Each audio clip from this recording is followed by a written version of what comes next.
The following documentary is not meant to be in any way related to Bill Wurtz's History of the World, I guess. Except when it is. In the beginning, there was nothing, and then the developers said, "Let there be Pong." And it was good. The end. Actually, just kidding, the first game ever invented was a game called Computer Space by, oh man, Nutting Associates. What kind of name is that? Like, honestly. Anyways, that's wrong. People who think they're smart will tell you that. The first game actually ever invented was a game called Tennis for Two, created by a man named William Higginbotham. I'm sorry. The game was made 13 years before Computer Space and 14 years before Pong. So, who's the clone now?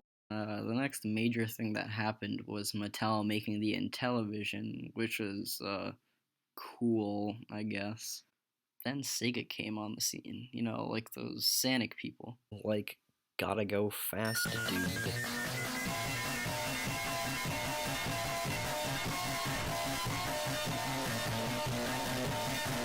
Kinda like the Smash Bros. Character. What's that? No one cares? Okay. I'll leave. Didn't need you guys anyway. You guys suck. Going back to the NES, it saved all the video games, because Atari, they made a little something called E.T. Now, you've probably heard of E.T., and you're all like, hey, that's a movie. Yeah, you're right. And it was a pretty popular one, too, so these guys thought it would be smart to make a video game out of it. And it was. But they had 5 weeks to make it until Christmas season. So it sucked. And then the entire video game economy crashed.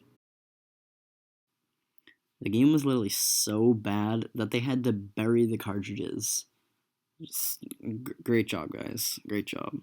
After that, nobody's willing to buy video games, so when Nintendo released the NES, they said, oh, it's not a game, it's a toy. The so-called toy they made was Rob, or the Robotic Operating Buddy. Kinda like the Smash Bros. Character. What's that? No one cares? Okay. I'll leave. Didn't need you guys anyway.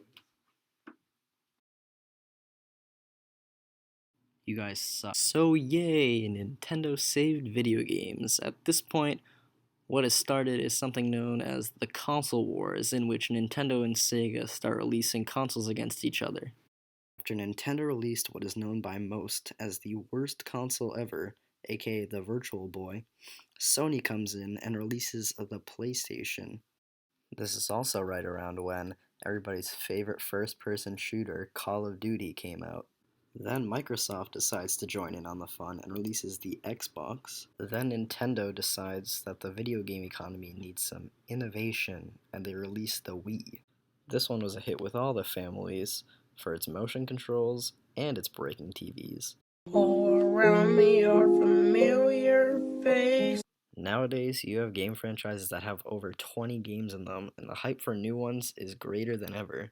Here's some experts' opinions on video games. They're pretty cool. Enough said. Here's even more data. Out of the 36 people who took this survey from my school, an overwhelming 2/3 of the population plays video games. And one answered your mom. Nice. Good job, you survey. Moving on, you may think I've been biased throughout this whole documentary, which I have, but that doesn't change the fact that more than half of the people who took this survey own a Nintendo console. Okay, also, I know I'm not the most serious person, but really, come on guys, men, grow up, jeez. It's a little bit hard to see here, but most people don't have a favorite genre of games, while others enjoy sports, strategy, and first-person shooters. Oh my gosh, you guys cannot take anything seriously. Cool kids games? Refrigerator adventure? As you can see here, most people play video games 1 to 2 hours or more than 5 hours a week. Oh my gosh, I'm stupid. I gave you guys the option, but the fact that just under 1/5 of you actually chose it, Why do I even do this? While growing technology allows for virtual copies of games, the majority of people still go to stores when getting their video games. Okay, honestly, I don't even know what to say to you guys anymore. Like, go troll somewhere else, please. Here, I've done the math for you. The average rating of games from this survey is about a 5.3, and oh my gosh, I see the beginning of a life story. I swear, if I find you, you are going to die.